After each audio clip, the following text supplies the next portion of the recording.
looks like $1 million. We're good to go. I hope I can cash it. All right, I'm just gonna have you state your name. Sverre Vinje.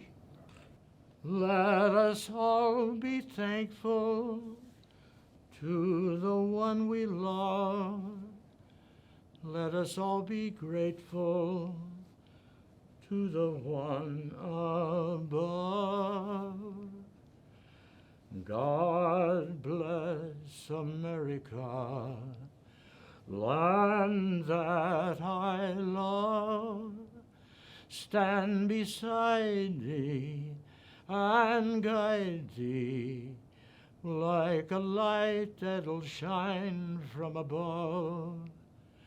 From the mountains to the prairies, to the oceans white with foam. God bless America, the land we love. God bless America,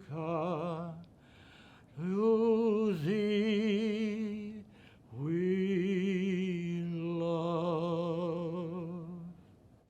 June 23rd, 1924. I grew up in Minneapolis, Minnesota. We lived right by Lake Hiawatha, and I recall some of my early childhood as being happy days going across the street, skating on the lake. And then my mother died when I was 9, and my father was rather sickly from World War I. My father kind of transgressed in his condition and became more sickly as he went along. And so we started being fostered out to different homes. And we ended up one place up in Mora, Minnesota, on a farm with some older people. That was quite a place they had there. They had built it themselves, insulated with the manure from the barn around the outside. I slept up in an attic, and they covered the opening to the attic, and most of the winter up there, of course, we got 30, 40 below, and I had a little snowdrift in my bedroom all winter long. It was a pretty tough life, but we didn't know any different. We accepted what we had. And I walked to school. It was about near 3 miles. Sometimes we had to put our lunch buckets in our coats and roll on the drifts because they were 14, 16 feet deep. You didn't want to go down there.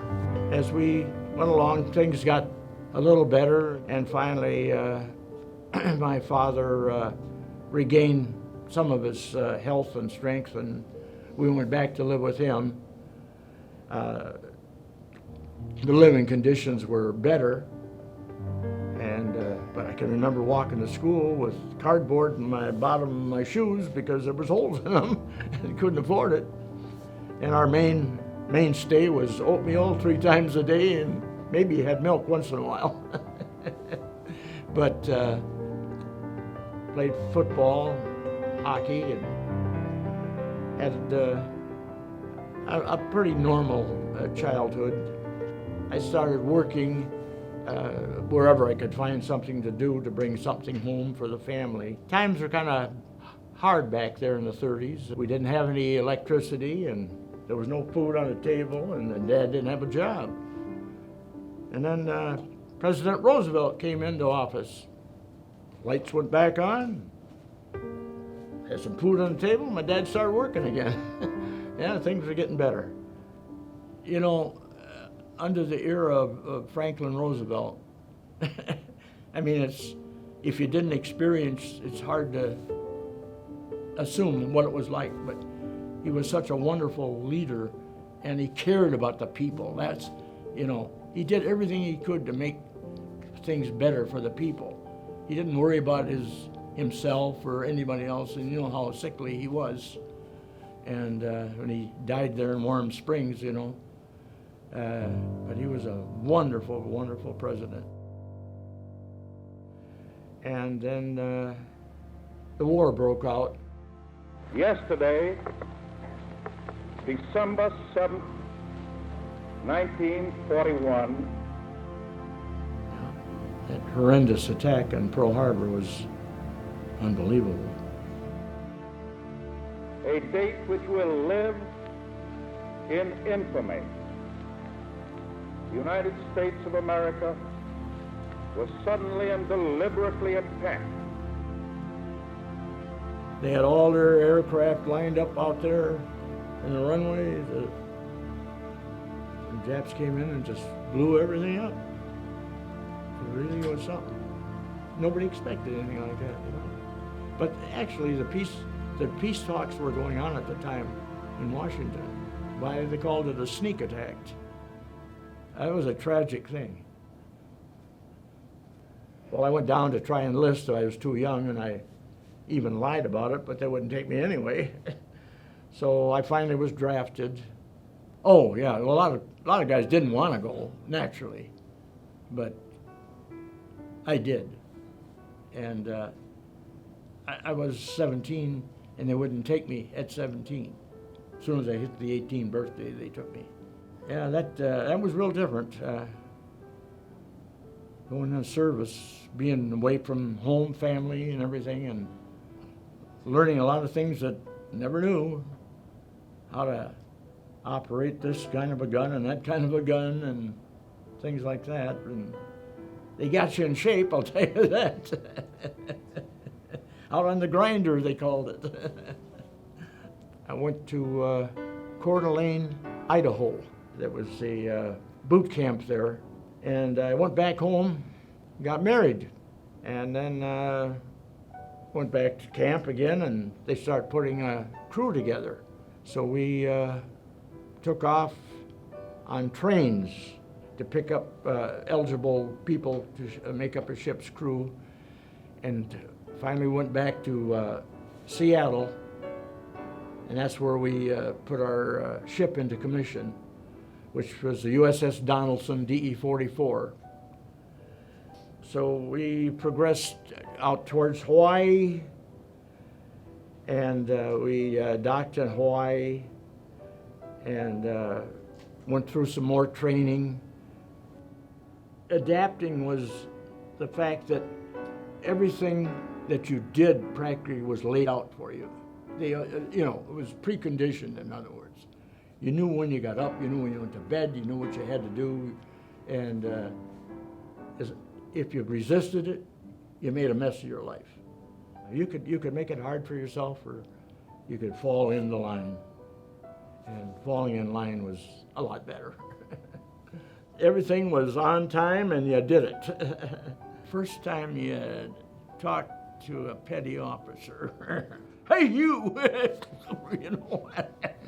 Get over here, do this, do that, scrub it better. Hut 4, 3, 4, you know. Yeah, you didn't mess around. Yeah, we had a chief petty officer aboard ship. Oh, man, you bunch of civilians, you know. Yeah. He was right, we still were, you know, but what the heck. And then we set sail for the big Pacific. I came out of boot camp, you know, and apprentice seaman, and I worked topside. And one of the guys got chronic seasickness, and they had to take him off. And I went down there and took his place in the after boiler room. We got there at Saipan, and the invasion had more or less subsided somewhat, and we did some submarine runs and things like that, clearance. We were in the harbor, and we don't know where the kamikaze come from, another island, and there was a destroyer anchored probably 800, 900 yards away, and it came in over the treetops and hit that destroyer.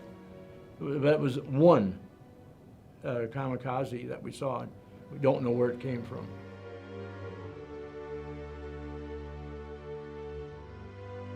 there was a lot of small islands, and it must have been one that they had a small airport on or something.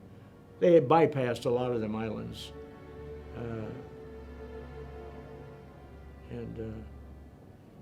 That was the one, yeah. I was on a 20 millimeter gun crew. We had 3 3-inch, and we had 8 20 millimeters, a 1.1, which was a British machine gun. It was a piece of junk.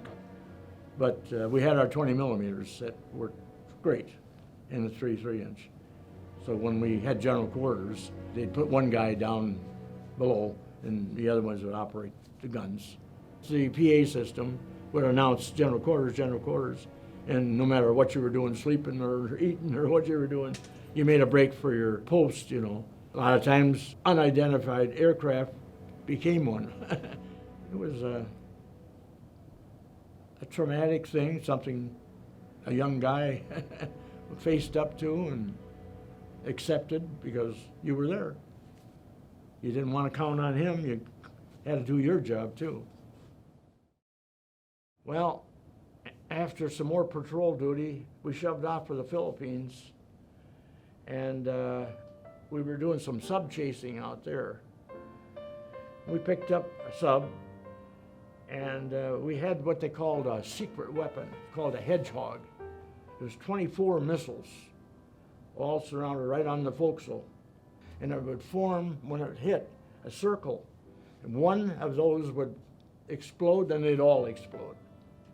So we got this sub, and it came up, and debris.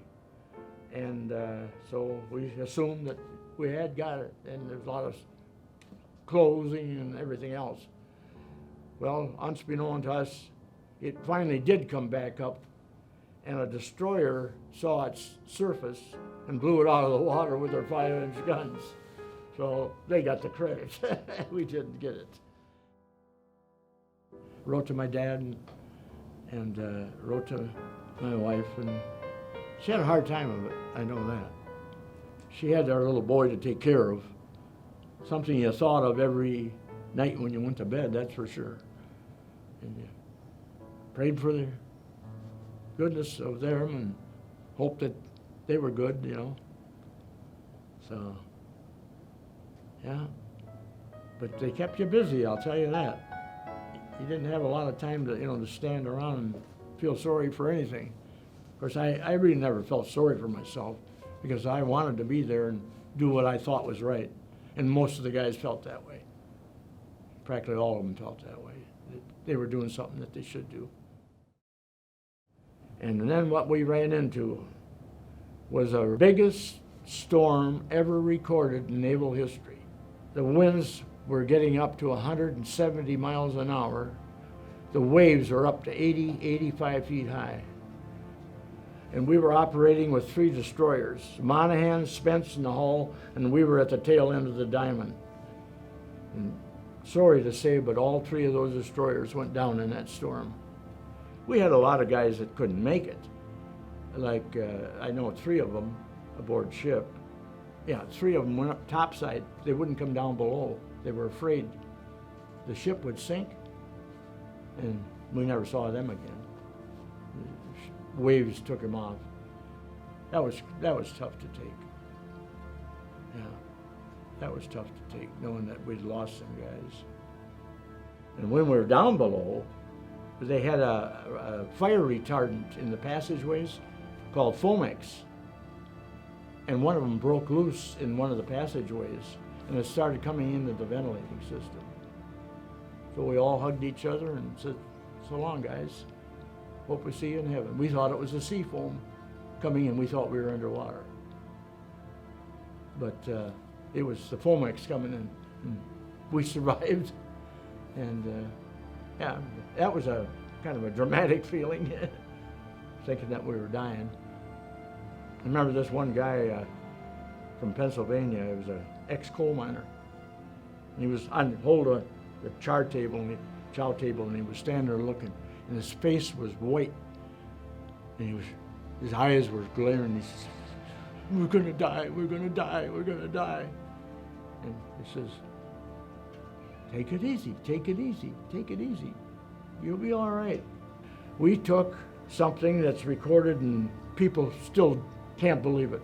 We took a 76 degree to starboard, and went so far under, our radar bell that was on the top of the mast was ripped off. And we went back and took a 74 to port. We lost our suction on our after steering engine. The ammo boxes, huge ammo boxes, welded to the deck, were ripped off. The cargo nets on the second deck, we tipped over so far they floated out. And so what we were doing, we were floundering in the water with no steering. Well, they had a manual steering operation in the after deck that you could do by hand, so the ship's crew took turns steering from the rear. After that storm, we saw the Hornet again, probably 6-7 days after that storm. They had a pile of debris on the fantail of that carrier. It must have been 30 feet high. And nobody could figure out what the heck it was. We found out. It was their aircraft. They were smashed all to pieces. There was nothing left of them. And one guy says, "The good thing the Japs didn't know about that. They'd have probably come over there and sank the Hornet, you know." But and then we moved on to Okinawa, and that was still going there. And so we were escorting various vessels as we went along, and did a lot of submarine patrolling. Okinawa was terrible, the way the civilians committed suicide there. Thousands of them went to the cliffs and jumped off the cliffs because the Japanese had brainwashed them and telling them that we were going to come in and do really terrible things to them. The propaganda, of course, you know how that goes on today too. So it was a matter of survival, is what it was, you know. Every day was a matter. You hoped they didn't get sunk. You hoped something else wouldn't happen, you know. But you made it, you made it. It's about what it amounted to. And then after Okinawa, we moved on, and we saw Iwo Jima. And that was a different story. That was a raging war there. And as we were doing patrol duty on the southeastern part of Iwo, the Minneapolis was a cruiser out there. There was a horrible explosion, and the whole bow of the ship was blown off. And everybody couldn't figure out. And then probably 45 minutes later was another fire come out from the island, and somebody spotted a muzzle flash. Here the Japanese had a 16-inch cannon on a railroad track, and they would have it back in a cave. And they would bring it out, fire it, and the recoil would bring the thing back. So we got the word, everybody in the harbor, train your guns on that area. And we got the okay, and everybody fired at the same time. And they hit that cave and the magazines that were in there and blew the whole side of the mountain out and decommissioned that gun. And that was one of the big things. And so then we shoved off there, and we were watching the dive bombers off the aircraft carriers out Mount Suribachi. And we'd count the dive bombers, 7, 8, 9 dive bombers, then count them coming back up, 3, 4, 5, 6, maybe. So some of them didn't make it. There was a lot of really nice guys aboard ship. One from New York and one from Philadelphia, Sullivan from Philadelphia. That's the one that encouraged me to go to church service with him. He was such a nice guy. Notice that one segment of the ship didn't go to service and the other segment did. And I got interested in it because of that.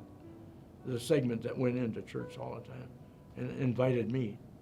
I became a convert. So we got back to Pearl.